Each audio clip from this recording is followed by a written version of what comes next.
Selamat pagi, selamat siang, dan selamat malam. Nah, pada video kali ini kita akan membahas beberapa penyebab aksi nyata pelatihan mandiri di platform Merdeka Mengajar gagal validasi, maksudnya ditolak atau diminta untuk diperbaiki. Nah, jadi banyak sekali kasusnya. Setelah kita membuat aksi nyata, kita tunggu sampai berminggu-minggu. Ternyata aksi nyata kita tersebut keterangannya perlu diperbaiki karena berbagai alasan. Nah, selanjutnya ini beberapa rangkuman atau beberapa alasan kenapa aksi nyata kita ditolak. Nah, yang pertama, bahwa konten aksi nyata kita terindikasi ada unsur plagiatnya.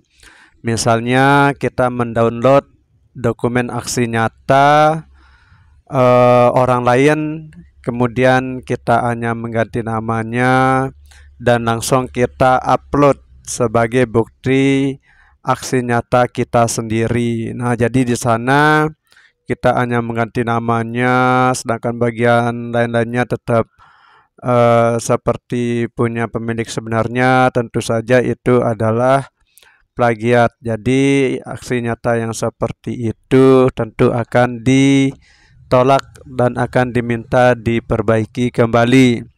Selanjutnya yang kedua, tidak ada dokumentasi kegiatan. Jadi idealnya di setiap kita melakukan aksi nyata, di setiap kegiatannya itu ada foto dokumentasi kegiatannya. Jadi foto dokumentasi kegiatan itu kita lampirkan di dokumen aksi nyata kita di dalam satu file seperti itu.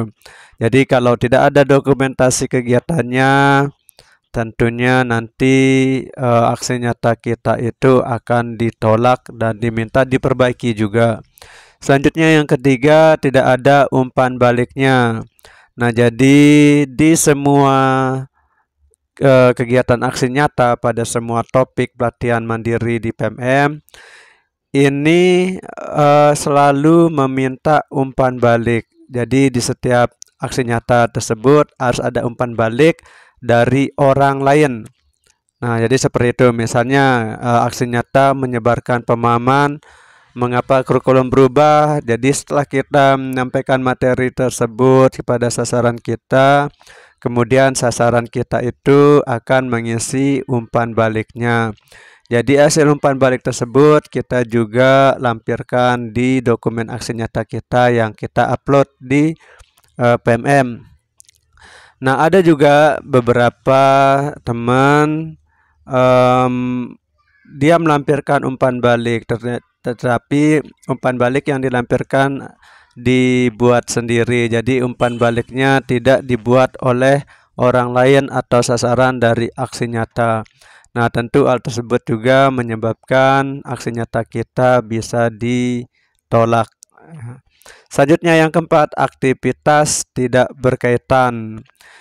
Jadi aksi nyata kita itu tidak berkaitan dengan materinya. Misalnya topik dari aksi nyata kita tentang sosialisasi isu perundungan, tetapi kegiatan kita aksi nyatanya malahan tidak berkaitan dengan perundungan. Misalnya kita melakukan aksi nyata yang lain dan itu yang kita upload, tentunya itu juga akan ditolak karena aktivitas aksi nyata kita itu tidak berkaitan dengan topiknya seperti itu. Selanjutnya yang kelima, tidak sesuai panduan.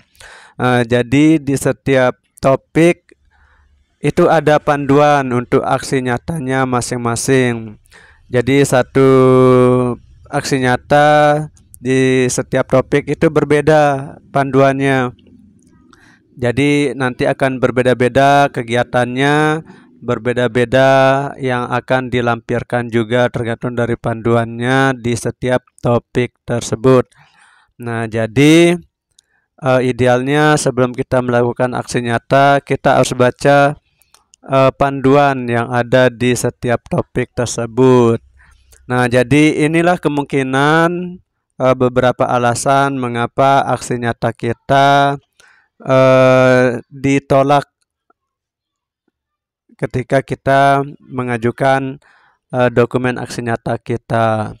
Jadi semoga dengan mengetahui hal-hal ini kita bisa menyusun dokumen aksi nyata yang bisa lolos validasi dan akhirnya kita bisa mendapatkan sertifikat pelatihan mandiri di PMM. Mungkin demikian Bapak Ibu dan terima kasih.